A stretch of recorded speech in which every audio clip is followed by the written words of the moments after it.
आजकल कोई भी 2-4 इलेक्ट्रॉनिक्स उपकरण लगाकर खुद को पैरानॉर्मल एक्टिविटी एक्सपर्ट बताकर किसी प्रसिद्ध व्यक्ति के नाम पर कुछ भी नाटक करके मशहूर हो जाता है। कुछ दिनों पहले हमारे पसंदीदा कलाकार सुशांत सिंह ने सुसाइड कर लिया था। एक अच्छे कलाकार का यूं सफर के आगाज में हार कर चले जाना, मैं इसे कला क्षेत्र की भारी क्षति मानता हूं। मेरी संवेदनाएं सुशांत के परिवार के साथ हैं। लेकिन कुछ पढ़े लिखे पाखंडियों ने सुशांत का मरने के बाद भी मजाक बनाकर रख दिया है। पैरानॉर्मल हफ करके एक चैनल है जो सुशांत की आत्मा से बात करने के दावे कर रहा है। उसके वीडियो की काफी चर्चाएं हो रही हैं। जाहिर है ऐसे लोग बहुत जल्दी मशहूर हो जाते हैं, क्योंकि आत्मा और भूत प्रेत में यकीन रखने वाले लोग ऐसे लोगों को बहुत ज्यादा पसंद करते हैं। वैसे मामला अगर सुशांत का ना होता तो मुझे अक्सर ऐसे दावों पर बहुत हंसी आती है। हम ये पढ़ते आए हैं कि हम लोग सजीव हैं और बाकी पत्थर, लकड़ी, प्लास्टिक वगैरह निर्जीव हैं। हमारा पूरा शरीर करोड़ों सेल से बना है। हमारी सिंगल सेल में खरबों molecules, protein, lipid, nucleic acid, carbohydrate, glucose, inorganic compound होते हैं और यह मॉलिक्यूल्स और आयंस मिलकर हर समय रिएक्शन करते रहते हैं और एनाबॉलिक और कैटाबॉलिक प्रोडक्ट्स बनाते रहते हैं। हर तरह की केमिकल रिएक्शन को स्टार्ट करने के लिए एक्टिवेशन एनर्जी की जरूरत होती है। यह एक्टिवेशन एनर्जी इन मॉलिक्यूल्स को मूवमेंट करते समय आपस में टकराने से प्राप्त होती है। किसी भी सिंगल सेल में 37,000 अरब पर सेकंड रिएक्शन होती रहती है। अगर यह रिएक्शन रुकती है या इनके प्रोसेस में कोई गड़बड़ी होती है तो मनुष्य की मृत्यु हो जाती है। अब सवाल यह उठता है कि इतने जटिल प्रोसेस में क्या किसी आत्मा के लिए कोई जगह है? इस पूरे साइकिल में आत्मा का क्या रोल है? आत्मा को लेकर लोगों के पास अपने अपने तर्क हो सकते हैं, लेकिन साधारण बुद्धि तो हर किसी के पास होती है। उसके इस्तेमाल से कुछ चीजें खुद से भी समझी जा सकती हैं। जरा सोचिए कि क्या कोई मुंह पर टेप लगाकर बात कर सकता है? क्या कोई अपने कानों को बंद कर मेरी बात सुन सकता है? क्या कोई अपनी आंखें बंद करके किसी के इशारे को पहचान सकता है? आपका जवाब होगा नहीं। इस तरह कोई भी इंसान हर मकाम पर नाकाम हो जाएगा, क्योंकि उसको पता है कि हमारा बोलना, सुनना, देखना सब हमारे मुंह, कान और आंख पर टिका है। हम जो भी करते हैं, खाते पीते हैं, बोलते हैं, सुनते हैं, देखते हैं, हर चीज को संपन्न करने या महसूस करने के लिए हमारे पास एक अंग है।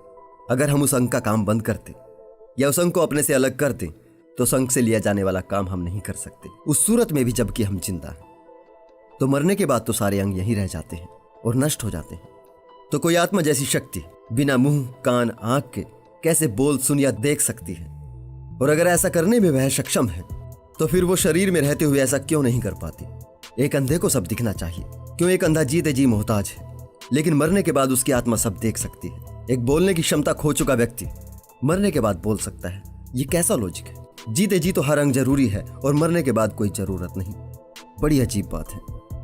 और आत्मा से बात करना क्या होता है? बिना सांस छोड़े आप बोल नहीं सकते। आप लंग्स में हवा भरते हैं। यह हवा वोकल कॉर्ड से होकर गुजरती है, जिससे सुर बनता है और फिर जीभ, तालु, गले और होठों के अलग अलग कोण पर टच करने से उस सुर में शब्द बनते हैं और तब एक बात संपन्न होती है।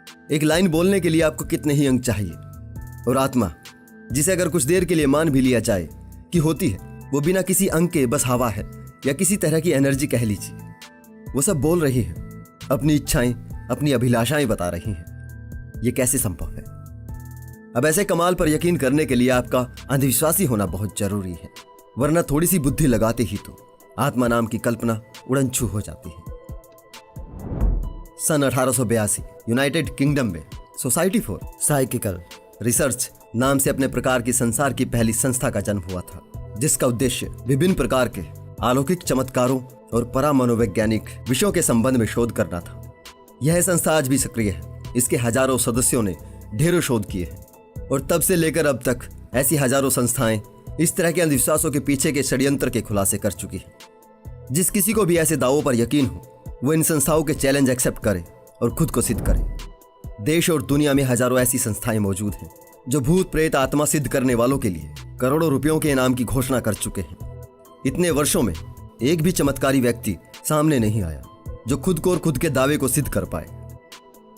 अगर आप भी अंधविश्वास के खिलाफ हमारी इस मुहिम में शामिल होना चाहते हैं तो हमारे चैनल को सब्सक्राइब कर लीजिए और बेल आइकन दबाकर सभी नोटिफिकेशन ऑन कर लीजिए। आज के लिए इतना ही दोस्तों। बेहद जल्द मिलते हैं किसी और वीडियो के साथ। तब तक के लिए नमस्कार।